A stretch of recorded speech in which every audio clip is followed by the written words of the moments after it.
Machiegni nyako Ramogi Warokie chenro mar migago kamoro intiere ogano ni chengi dhi yorno makare ka en tarik 15 dwe mar ang'wen higa mar 2024 mokwongo magi weche momiyo pek odiochieng'ni ma kawuono. Romo mar lalruok ewi omenda mamalo mar chulo osara e pacho ka dhi nyime ka SRC geto rango yore mag dwoko piny kwan omenda ma itiyogo e chulo osara ne jotije sirikal. Hauwezi kuwa wewe ndio mkubwa ya polisi Kenya na umekaa chini na watu wanauliwa na unataka kupewa ripoti. Unapewa ripoti ya nani kama si wewe kwenda kuangalia watu? Jotelo mabaringo koro seyo gai mar obila ewi rochruok arita kwe e kaunti no.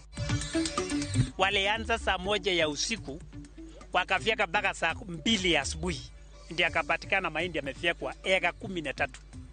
Na hii sio mara ya kwanza. Jodak maitong ma angata barikoi dwaro ni migao mar arita ojiw patrol mag obila e alwora no mar tieko monj makinde ka kinde.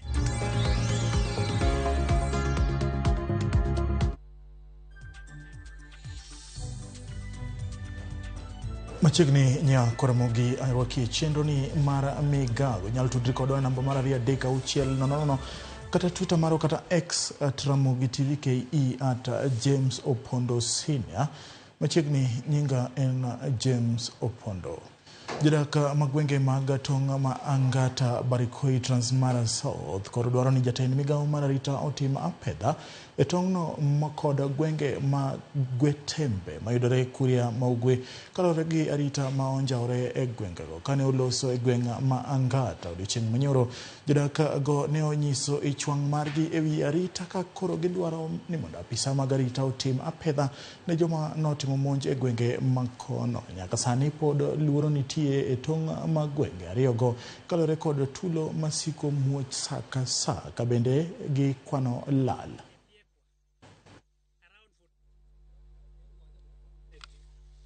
Kwa hapa hivi kwa mashamba kwa kisa ambao ilitokezea kutoka watu wa Migori ambao waliwahi kufika hapa na kuanza kufyeka mahindi.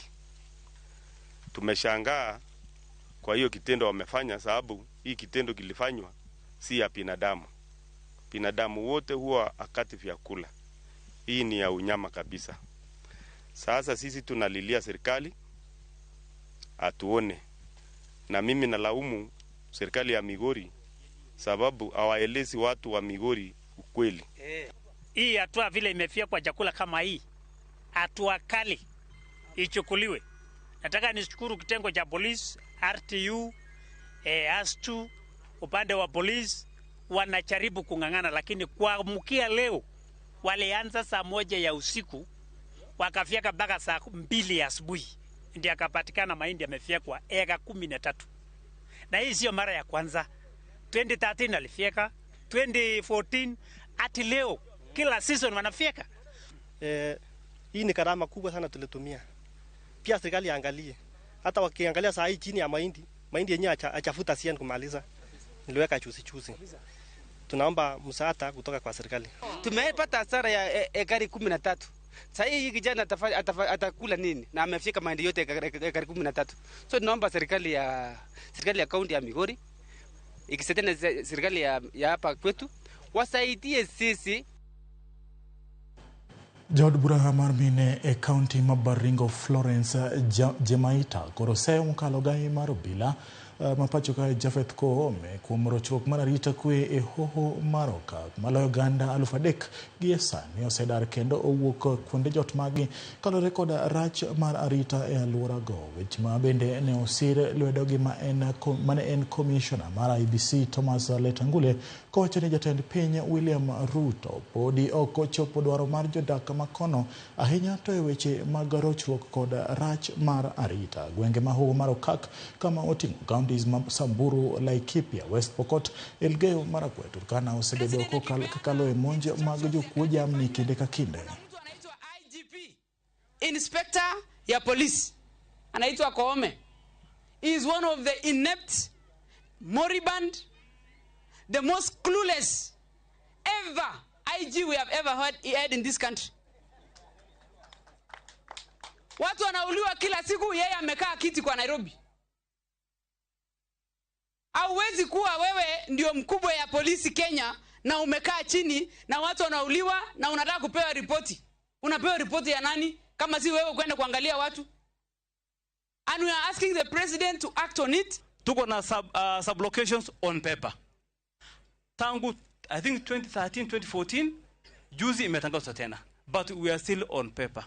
Kama jamii ambao ambao ni wachache, surely, katika serikali ya ndugu yangu, rafiki yangu Ruto, tungetaka hiyo diffusion ya Chamus ikuwe reality, locations imekuwa gazetted ikuwe reality, ai pia serikali ikaribie sisi. Kusema kweli, yani atuelewi kwa nini president anakuja anawaka, anasema maneno ni matatu, alafu kidogo president ndio hiyo amepoa. En fungruok ne familia mar Momi ariyo mawuok e kar chung' od bura ma Hamisi mayudore kaunti ma Vihiga bang' yudo thieth ne midhiero mar mineme manochiw kod riwruok mar Red Cross. Joma ne kalo e pek kutenore kod midhiero mar mineme koro nyalo buonjo bang' riwruogno mar Red Cross riwore kod riwruok mar Rogers Bosi wuok oko kendo kuoyo yath mar nego kute mag mineme e kar jota margi. Kane giloso bang' yawa yanga chenro makamano mabiro dhi nyime nyaka jumachiel, apisas mag Red Cross owacho ni familia mang'eny ni kod pek kaluwore kod dhier makelo midhiero mag mineme. Tuanzie hapa Givogi na tutaendelea kusaidia katika hii kuangamiza funza ili watu wetu waweze kuishi vizuri na waweze kuwa na afya nzuri. Hili jambo watu wengi huwa wanafikiria ni jambo rahisi, lakini ukiangalia vile wale ambao wameathiriwa wanapata shida, inakuwa ni vizuri kuja pamoja kusaidia. Na hii ni launch tu, tunataka tutembee Hamisi yote ili tusaidie wananchi wa Hamisi. Na naweza sema sisi kama Red Cross we are volunteering. So we are a volunteer organization. Kwa hivyo tumetoa vijana wetu wa volunteer wakuje kutoa watu jigas watembee kwa manyumba. We have been trying as a hospital trying to eradicate them, but coming back to the ground you find that most of the people who are being affected by these jiggers cannot afford the hospital bills, cannot afford maybe getting the drugs that maybe we may recommend them to use for complete eradication.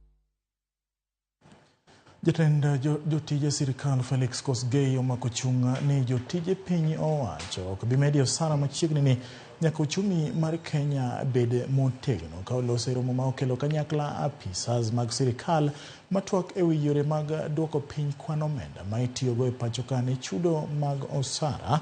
Kosgei owacho ni osuru ma ichoko e pacho ka itiyogo ahinya e chero uchumi ma ok medo jotich osara. Kosgei owacho ni winjruoge ma geto medo osara nyaka tim mana kokalo e lalruok gi tend aguch sirikal.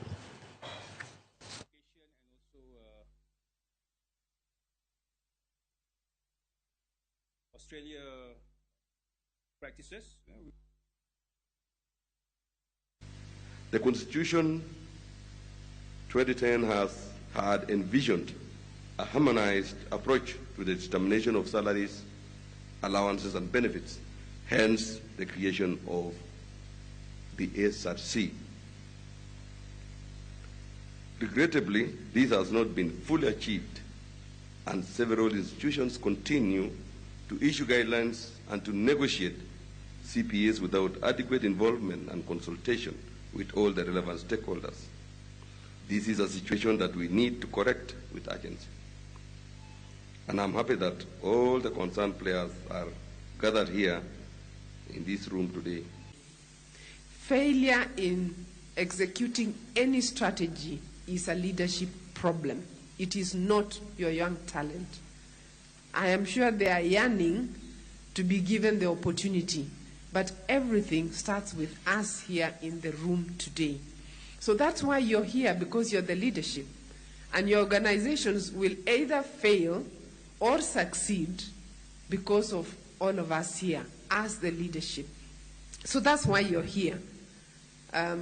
We expect that you will set the tone, you will set the pace, you will start changing the mindset and get your organizations to think differently and to see possibilities rather than the problems and the challenges that we have today.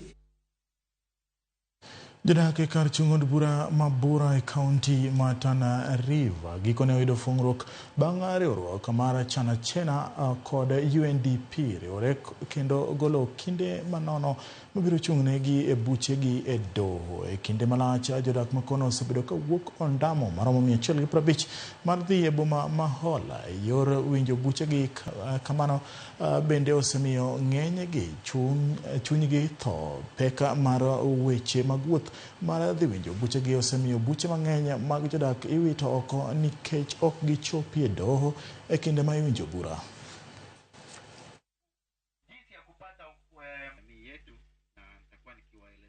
Pande ya haki ya kina mama tuko na shida kupata kama wakili. Inaweza kuwa niko na shida, lakini njia ya kupata usaidizi sina. Mimi sina rasilimali kama pesa ya kutafuta wakili wa kunisaidia mpaka nipate ile shida, nipate usaidizi kwenye shida zangu. Nilikuwa sina namna ya kumpata. Lakini kwa leo chana walipotuita kwa huu mkutano, walituonyesha njia rahisi ambaye inaweza nisaidia mimi kama mama. Kama pesa umelima na imepotea kule shambani, utarudi na nini? Hakuna kitu kurudi nayo. Lakini naomba Mungu tu, kama vile mmekuja mnaweza kupata maneno yetu, mnaweza saidia sisi. Hapo tunaweza kufaidika.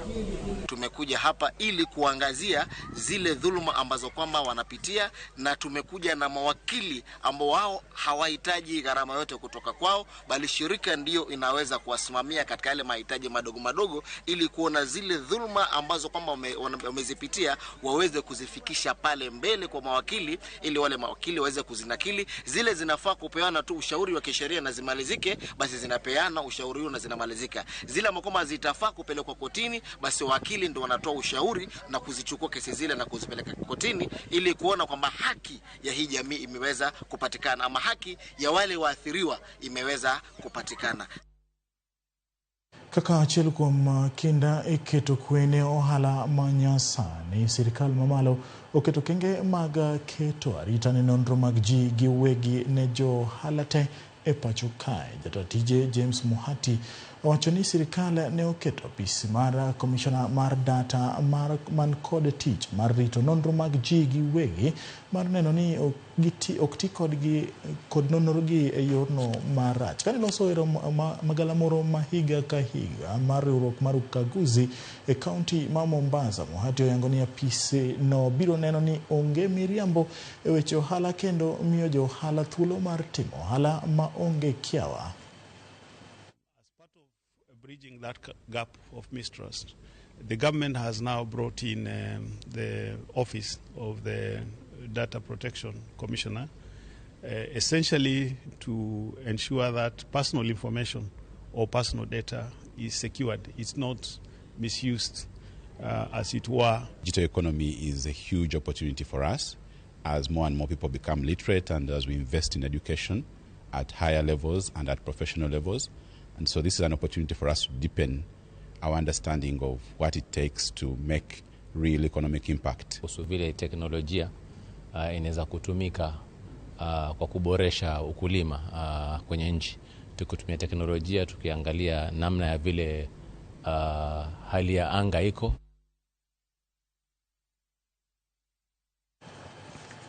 Jolupo e kar chula maringi tima yudre e kar chung'od bura Masuba North ogolo ywak gi e wi medruok mar pi nam lolwe kaluwore kod koth masani chwe e pacho kae mabende oseketho yoregi mag lupo e chula no ma ok tin ne kuonde timo ohala kod pimo rech 15 osenimo kaluwore kod oula mar nam lolwe ka koro luoro mar ongerech neno kotendore kod midhiero ma kamano. Jata chenro e dhowath makono Daniel Sure oyango ni yedhigi ok nyal go kaluwore kod pi ma omedore ka koro jolupo matin kende ema pod dhi tijegi mapile ka pile.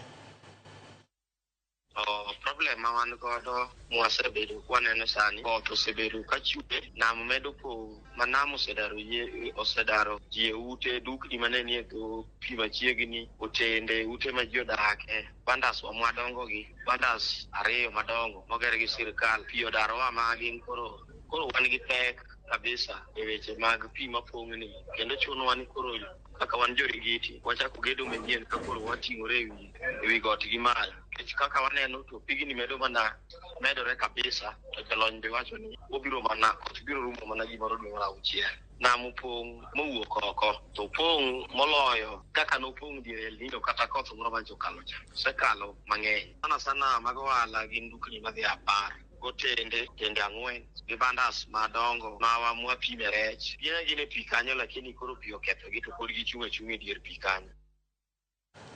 Kura mkajonga da kao yuma adundo kapuka di yue wasome ote uoro inambo maria deka uchel no James Oponda winji mabere to uoro ka mineme poda yudore piny masani mano Gideon ka wuoka Muyoyo Homa Bay County mano yo Subakocha Eli wachoni aneno chenro mar migago yorno makare kendo Ramogi TV ler Dua Ramogi TV Anthony Wood Migori aneno kantiere aneno maler kan koda ora Amos Arito weche tuke bende Arito kacha manuko angene ko tudre ke tugo manyo bedo Otieno Manyoro kinda club mar Arsenal gi Aston Villa. Ramogi TV an pastor Mondi Otiche marge monyare mosna Apostle Maurice Woda Owuora gi Archbishop Odhiambo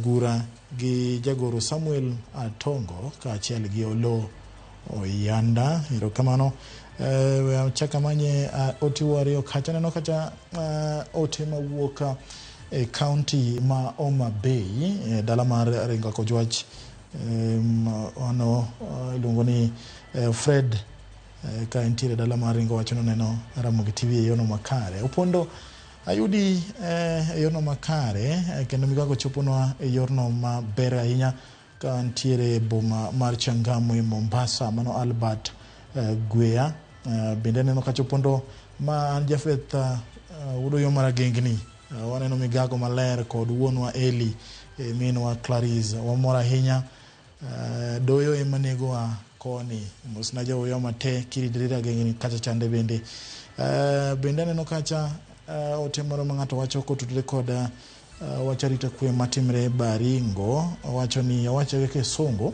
I'm so sorry Baringo County let the resident of Baringo act on that against the government mano ko tudre koda na kumararita kwe ma anitire e county ma Baringo nyakona mugajwang wakao yeo madundo kawa dugu tupodwan koda weche maudhuro kikini mabor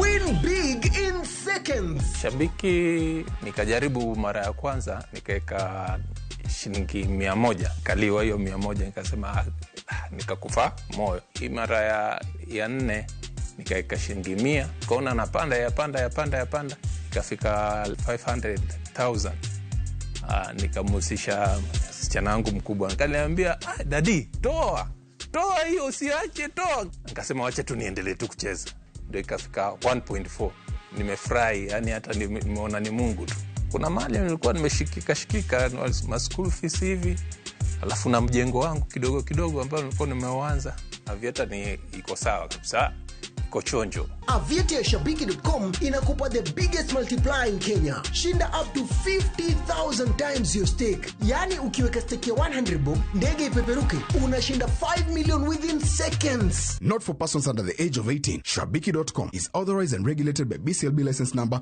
359. Sasa kwa tao moja tu unaweza pata third party cover for your private motor vehicle valid for 30 days. Say goodbye to expensive motor vehicle insurance. Pata bima kutoka Direct Line Assurance. Kujisajili bonyeza *487#. Weka namba plate ya gari yako, ID namba yako, email address yako na ulipe thao moja tu. And your digital cover will be sent to you instantly. Collect your sticker at your nearest Total service station. Dial *487# upate third party motor insurance valid for 30 days. Pap, ni thao tu.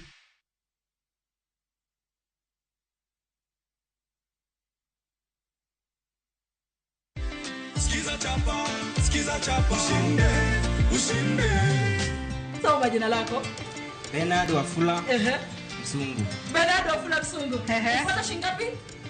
50,000. 50,000. Yeah. Kuna gift hapa ambayo masi. Ndio. Nambari ya Skiza chapa ni moja. 0709 767000. Asante sana ndugu Bernard. Nashukuru sana. Asante, chukua check toka nayo. Unasikia vizuri? Asante sana. Asante, barikiwa. Skiza chapa. Ushinde.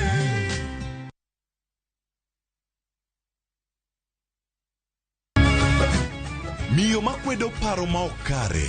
Keto kiawa kuom puonj koda timbe machon. Abo wacho nu adiera mango. Ng'at machunye tek to chung motegno.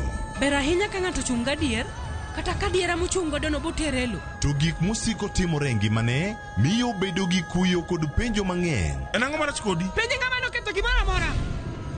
Gik mane osebedo kopandi koro fwenyore ayanga. Odiochieng' ma kawuono ni anabro ng'iso Sarabjit gimoro amora. Hera mane en go kuom joode miyo temo umogi gi yore te. Asayo ni kik utim kamae. Kata ka onenore ojaketho. Mak mana ni an abro timo gimoro amora manyalo mondo aler nyinga. Ma en sigand hera.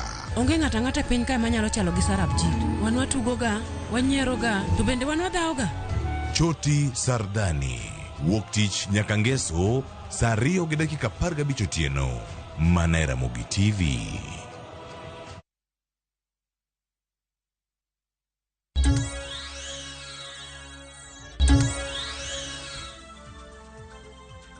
Machiegni kendo nya kwa Ramogi. Riwruoge mag thieth obako twaka mar chiwo ler ewi weche mamulo sekta no, ka ahinya en wach mar ng'anyo mar jochiw thieth madhi e nyime. Sirkal osemako chunga ni ok biluwo dwaro mar winjruok mane oketie kogno higa mar 2017 ka jochiw thieth go bende pod oramo ne gidwaro tijgi. Winje ane gima dhi e nyime kama jogo ma otelo ne jochiw thieth chiwo twaka margi gi sani. Have so much work to do than to look after the healthcare workers. Right now, the schools in Baringo, the schools in Samburu, the schools in West Pokot and Turkana are closed. Unfortunately, the IG Koome has never commented on those schools which have been closed because of banditry and criminal activities taking place in those areas. But when healthcare workers who are peacefully demonstrating and exercising their rights as per the Article 37 of the Constitution of Kenya, he comes and starts threatening us. That is, he gets strength in that area. We are telling him tomorrow at 9 a.m.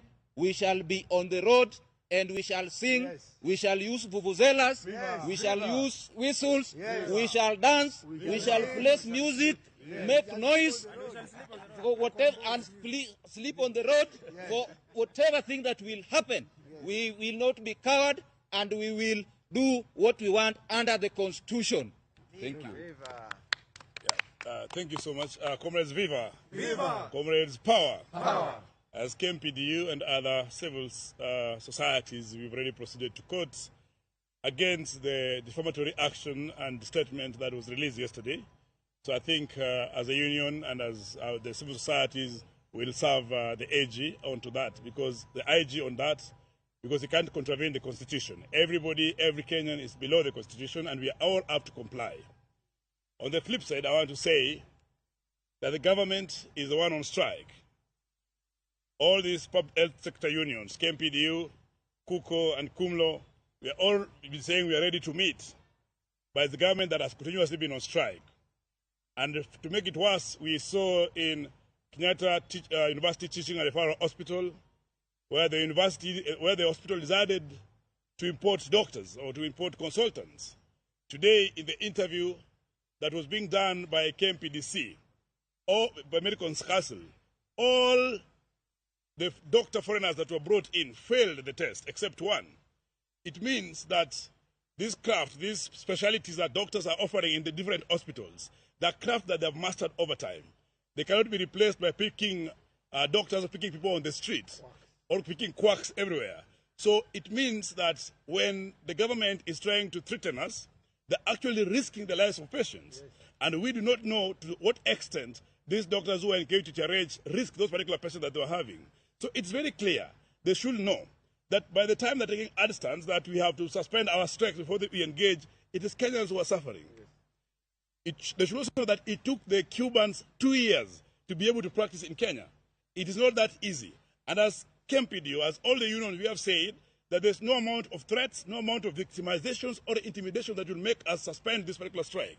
We will have to sit and have a return to work agreement that actually spells out protections of the collective bargaining agreement that was signed. There is no any other way out of it. They may fire all of us as they have alluded. They may kill all of us. They may try to sack all of us. But we keep on saying that there's nothing other than negotiation that will make it possible to suspend these strikes. Also, what is more valuable is that Kenyans pay taxes to the government. They don't pay taxes to the doctors or to the health workers. And therefore, there's no way government will say that health workers are essential service providers. But we're not anywhere. It is important that for these strikes to end, there has to be priority for health workers. And there's priority for the Kenyans. So this cannot be negotiated. Thank you. Any questions? Tomorrow, 16th, as per the notice that we already provided, we will be on the streets demonstrating. All the health sector unions. I know we'll be joined by our sisters and brothers in the nurses. We're going to be the clinical officers, the laboratory technicians, and the doctors. We will be going down from the park to Ministry of Health and to the Parliament and then to COG. We will even be joined by morticians. So we will not relent. We will not relent. We will be on the streets. If there's any law against vuvuzelas and whistles, we need to be ready for. And we need to take it to court, not just writing statements. Yeah. Let's get at it. Yes, Governor. Yeah.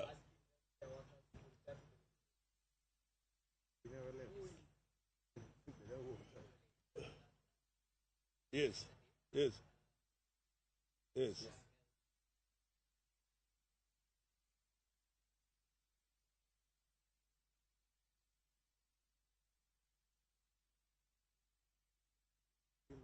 But you see, this is the chair of the Council of Governors, chair of the Health Committee in the Council of Governors. He knows the procedure.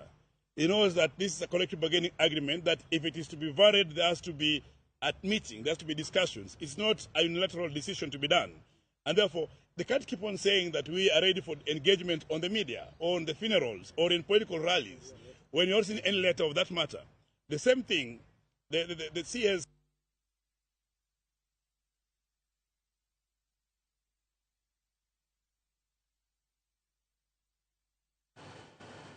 Ya Ramogi jwang mago riwruoge mag lakteche ma chiwo twag ka gichiwo chenro margi mar odiechieng' makiny ka gilero ni pod gibiro dhi nyime gi ng'anyo margi ka gisundo sirikal mondo obed kodgi e twak ong'iane weche magin godo. Kata kamano sirikal bende wacho ni gisani onge jogo minyalo medo osara nikech uchumi ma pacho ka pok otegno. Magi duto nyako Ramogi jwang ibiro kelo kochopo saa 1 gi saa 3 gi reporter marwa Judith Omondi ma luonwa twagni ka bende obro chiwo mathoth kendo matut ewi gigo mabro timre odiechieng'no makiny. Ka wadhi nyime wayni luoro okoro okwako kar dak ma Mbui Njeru gwenge ma Mwea County ma Kirinyaga bang' rawo monjo ji e mier kendo hinyo ng'ato achiel. Raono wachore ni ne owuok e aora Mathiba okinyi manyoro kama ne omonjo ji mane oriko osechako tijegi mapile ka pile. Jogwenge go lero ni e kinde mane iriembe mondo odogi e aora nolokore kodgi kendo hinyo ng'ato achiel. Raono gikone ne onegi gi apisas mag rito bungu ka achiel gi jopiny mane bende oyang'o kendo pogo ringe.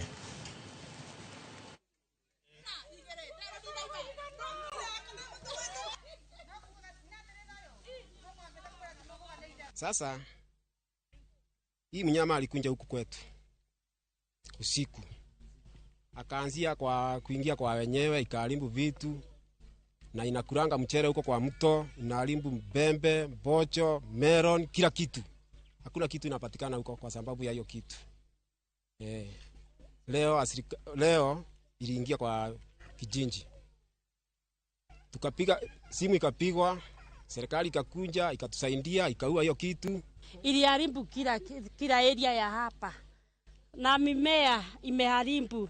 Hata na mashambani kwetu kule mbali imeharibu melon, mahindi, mboso, kila kitu imekula. Sasa hata na shamba ilikuwa imelimwa, hiyo area yote imeharibu, imekuwa pamekauka kabisa. Hata sijui kama kutalimwa, kama kutapandwa tena, ndio tunauliza.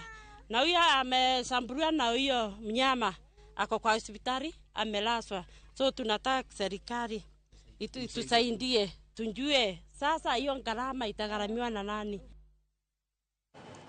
Jagono maduong' mar riwruok mar jopuonjre manigi ng'ol James Torome olando ni gisetimo winjruok kod duol mandiko jopuonj TSC mar chwalo jopuonj 6,000 molony e puonjo jopuonjre manigi ng'ol e skunde ma opogore pacho ka. Kane olose boma ma Narok, Torome oyango ni jopuonjgi ibiro chwal e okenge 3 ka mokwongo chakore dwe mar 5 higani. Higa manyien dwe mar 7 jopuonj ma ogik ma kwan gi romo 2,200 ibiro ndiki bende.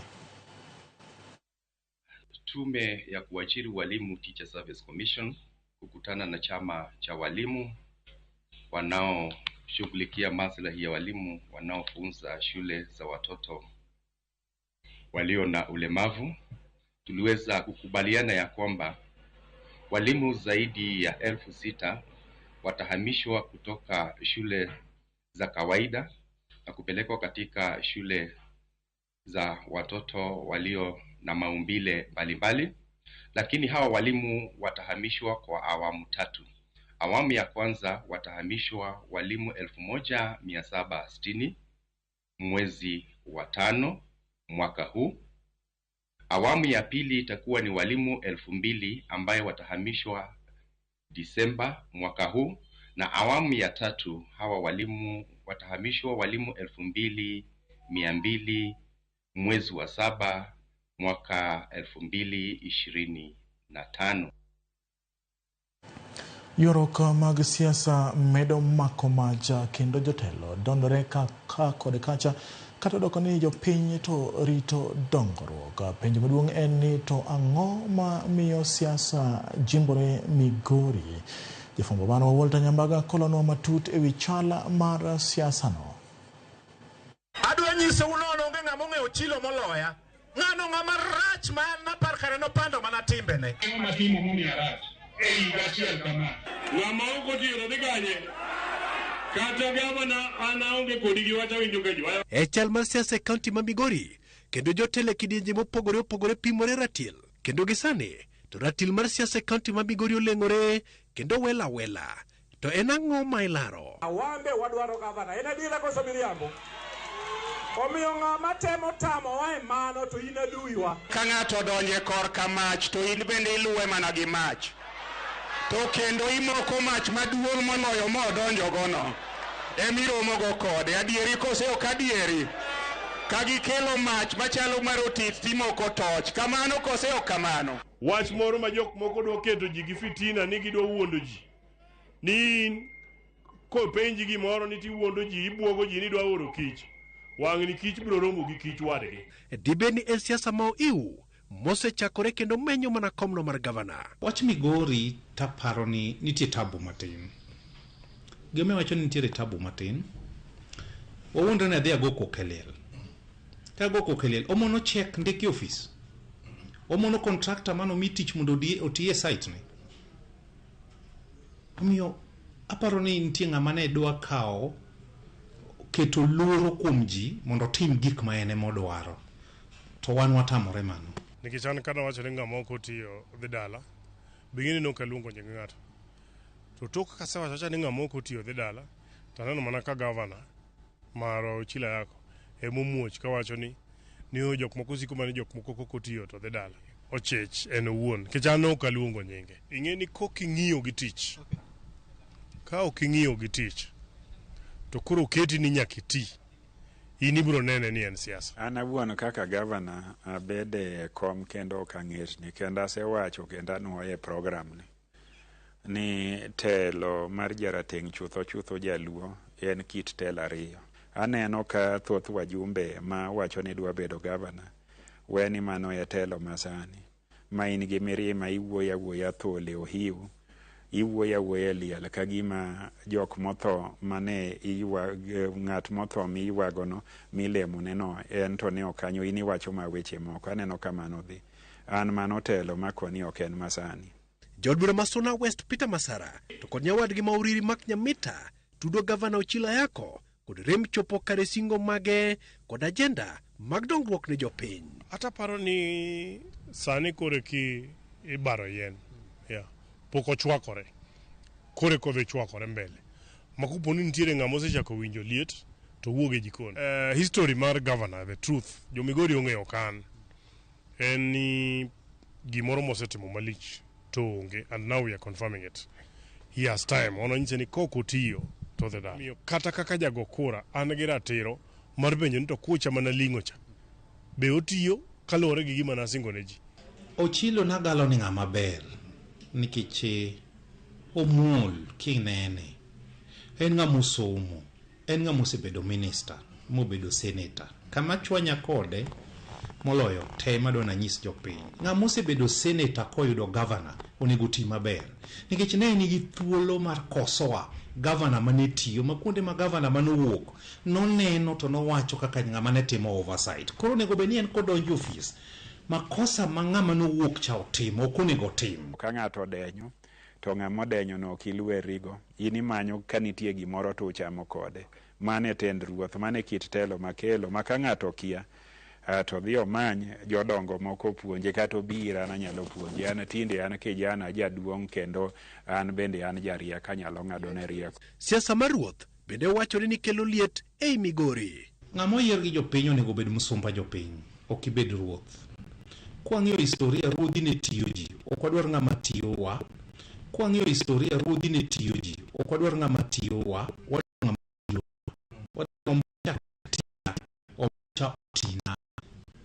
Migori ombuch wadwa tiyowa. Jok ma ruodhi tinde giwuotho e kor piny gi kom. Igolo pickup gi cheska maluwe. To gimoting'e pickup en kom to gari moro luwo chien mondo kik kom gore piny. Gin ruodhi koso ok gin ruodhi. Seche moyieri mondo itele tich inyiso kit telo machielo miluongo ni ruoth. Ni ng'ama ne wadhi neno ofisano en ruoth aruotha. Shida mane watero ne kata ne wabiro gi mirimo miyo waduoko maber, kata ne wabiro ka wachwanyore otimonwa maber, wadok nikech wadhi neno ruoth. Awinjo kama oko eigi kanyo trivialize ni ka wacho ni an ruoth ni to gin kare gi yiera ruoth ni ruoth itiyo ne. Oyo ruoth en kido. An e jatich tatiyo ka ruoth ma en japidi. Ka nyathi olosore to kichwade nyathi ka jamirima kaka neno moko chwado ji. In losruok no emigolo. Kit siasa ma kamano miyo jende rakore kendo dunyore e kinde romo mag liete to kata mag siasa gino manyiso kido marach. Liet go a part of siasa, my friend. Liet go are part of siasa. Yes. Ka boardroom meetings otamore kelo do. Ko jirome pa. Nikech japiny ok bing'eyo ni isewacho to tamruok tim. Kwa romo wajumbe wawegi to koko onge. Kwa romo gi MCS to koko onge. Governor kani kende function koko onge. To koromo gi ng'ata ahinya jok mapenjo gik madwa tich kama mariwore gi tich to koko nyaka bedi. Jok ma oningo oyud ne vijende tich ok mi vijende tich. Gidwa ni mondo giket gi handout. Omigi mondo girakre. Haya, sani king'iyo gimomiyo be kelo rakruok en ni ei Migori particularly. Koro kawo josiasa okete nyamrerwa. Jogo onge tich machielo. Gin tich monyisgi. Ka in jatelo adieri tinyalo pogo telo mar mirima gi telo mar ruoth. Omiyo an gima naneno kendo gima neno sani ni jatelo ing'iyo gi kite, jatelo ing'iyo gi timne, jatelo ing'iyo gi ng'wonone to gi luor moluoro kata heshima momiyo jogo magitiyogo kata moheo kata ma ok ohewe. Jatelo ok en ng'ama go agoge, ok en ng'ama wacho weche mag miriambo. Emomiyo mano nang'iyo kanyo taseyo. E kaunti ma Migori, wachore ni MCS bende ong'anjo ne tije mag assembly no ma Migori kendo donjore siasa moiwo. En adieri nikech an wuon kaka MCA ma represent of Kadem. Asechung kendo nitiere report kata kidhi answered report. Ibiro yudo ka raise that issue more than 20 times. Nikech gima timore assembly mar Migori. Ka MCS obiro tiyudo ka samoro to kigi kanyo tiyudo ka onge business. Kigi kanyo iyudo ka samoro gima ne idwa wacho ma japiny ori ni mondo wachi ok mi thuolo mondo me wachi. Ok en adieri ni county assembly ok mi priority mar mag tije madwarore e budget. Budget ichako gi jo executive. Ka en wach barabara to jo department mar barabara emunjo bed ni prioritize ni wadwa ni olos yore makama. Koro kosekelnu assembly to wan watimre nade wakalo negi. Kaka MCAs mogone gi kura tijwa ne wasetieko kendo ne watieke chon. Wan e county assembly manokwongo kalo budget. Waonge excuse mora mora. Though ni japiny to ng'eyo ni MCA monengo ti. But role wakacha en kalo budget then executive kotelne gi governor implement. Nyal kony wach ni nade. Chieng' ming'ado buchi e debe. In ng'ata chiel. Buru mana ng'ade kaluwore gi gimitimo.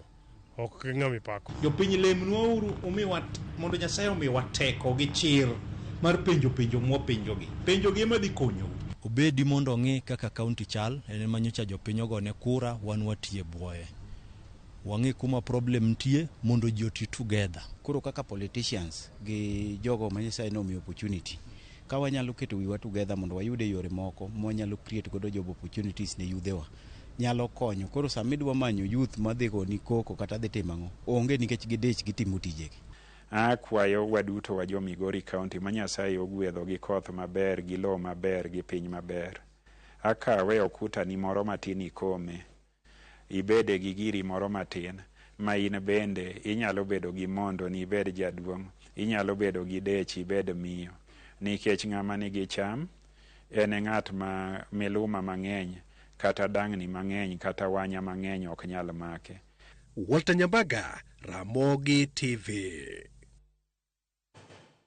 Erokamano Nyambaga kuom lipod no. Kawadhi nyime oero ni chal ka gima biro chuno jopur majan mondo okony ofuko matut mondo gitim yiero mabiro mar jotatije mar gi dwe mar 6 bang' jotatije machon dwaro ni mondo oyienegi laro kombego kendo yierono mondo ota kod duolo mochung' ne weche yiero IEBC kane ogolo pache ewi wachno. Jaod bura ma Manyata gi Tonga Mukunji wacho ni jopur biro kalo e pek higani kapo ni giketo tim dwach jotatije machon go. Ne osire lwedo kod jakom mar kambi majana mano Kathangariri Tea Factory Moses Kamau mane omedo ni jopur biro yudo lal maromo ma omenda maduong' ka gitimo kaka jotelo machon go dwaro.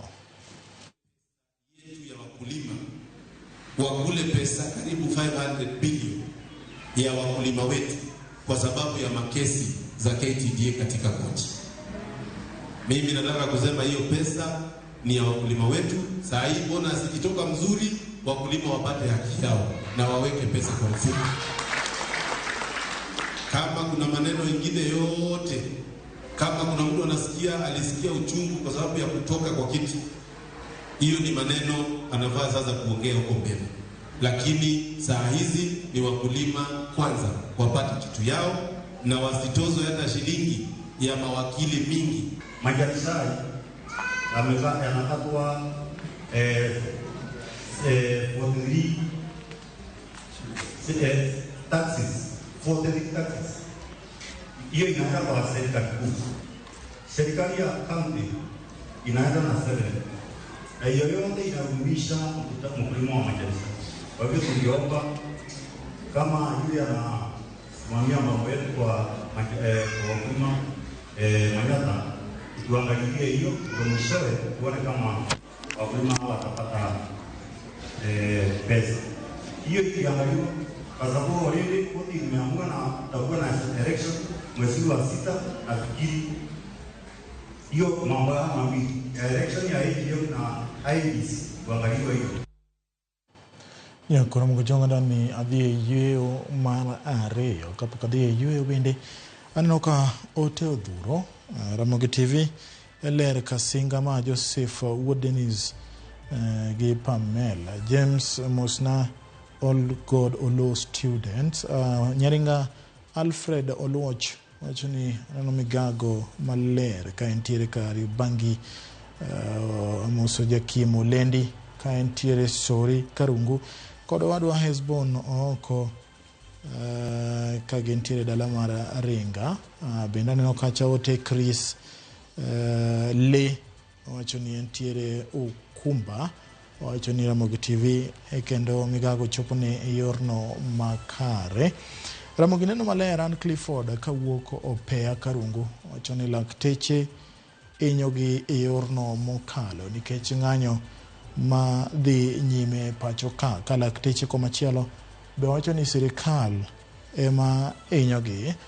Ramogi TV an odhiambo nyakwaro ondingo Ramogi ler kendo aneno chenro mar migago gi jaoda Mina Vin goniro kamano kacha mogik aneno kacha ka jalmoro wacho ni ji omed tang' ahinya yore mag oula nikech koth machwe gi sani mano Evanjo kamano Evanjo kuom paro ne jo neno magwa aneno Ramogi TV mos pacho uyo manywanda othoche sikul kothe mopukore pinje makoni mos na jo uyo manywanda othoche sikul te ma Claudinol Dr. Morgan Paul wodo yo othoche kamano aneno kata ka jo uyoma neno weche manyien mikelo negi gi wuod uyoma mit maratari nyakona mga jwanga dhi yweyo kik dhi mabor nikech pod wan koda weche mag tuke ka timu mar Arsenal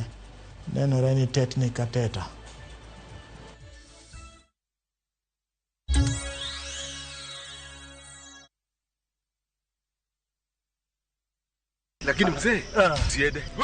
The wazee in kijijini have something up their sleeves. They both have tense family issues, from the demands of their wives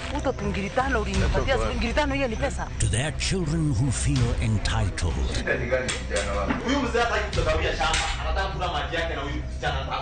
But unmarried Kamau has no place to counsel the married ones.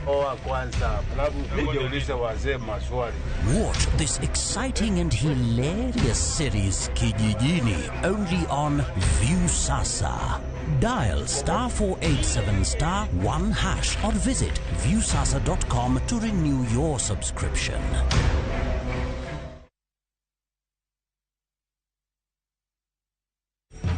Nimeget airtime. Airtel Money inakuokolea. Really? Ukiwithdraw chapa kwa Airtel Money agent inakurudishia hiyo transaction fee kama airtime. Thank you. Karibu. Airtel Money makes your life kidogo better.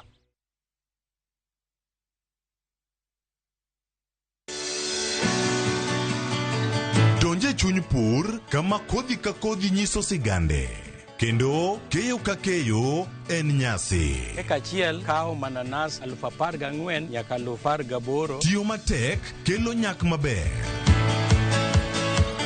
Winj sigand jopur mokadho e yamo kod apaka maduong'. To girwako lokruok manyien kod nyago ngima maber ne jopur. Farmyard manyiwa gi compost is the best. It berne nango oduoko lo kaka lo ne chalo chon. Bi kodwa sama wakedo gi pek ma waromo godo kendo yudo gweth ma kit ngima maber. Sama wachako tich mar lowo nyaka bed gi kwer. Kae tabedo gi beti, kae tabedo go pao. Kaluowa kae dhano owuok oko ne pur. Pur gi ohala. Tich adek ka tich adek, saa 1:45 otieno.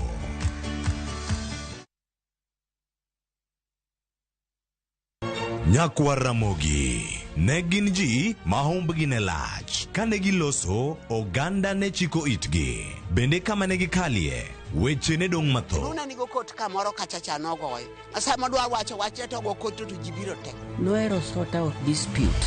Kata kamano, oganda osepenjo ni gin kanye. To gitimo ang'o? To mosenindo, anyuola gi paro gi nade? Igni mose kalo ne gin jok ma ideo, to kata mana sigand gi bende ne wuoro.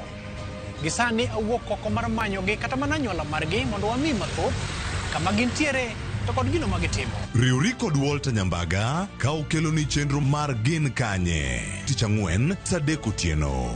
Kik bai.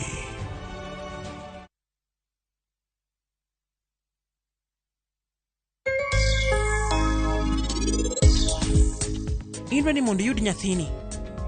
To anwa ni mondo ana yudo wadwa. Kaponi wan wabiro makre kamoro achiel mondo wakonyre gimoro amora kae, to wan wanyalo yudo gima wan wadwaro.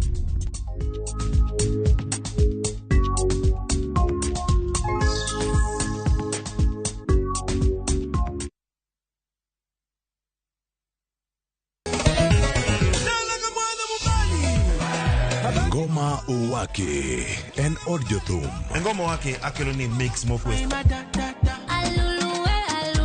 Reggae, ja, Rastafari. Always listen. Tuaf gi jothumbe nyakura mago janka mora magintie. People crave is the different. They crave the exotic. Yeni kila thum ni kare. Kama nene edition. Benga kaluka Kicha beach nyakura mago jwang sukus kamwati memana kama. Kitemana ngoma wake nyinga en Papa Weekend wokich kichario kichadek kichangwen kichabich sapar gidaka paga beach nyaka sapa gario warom.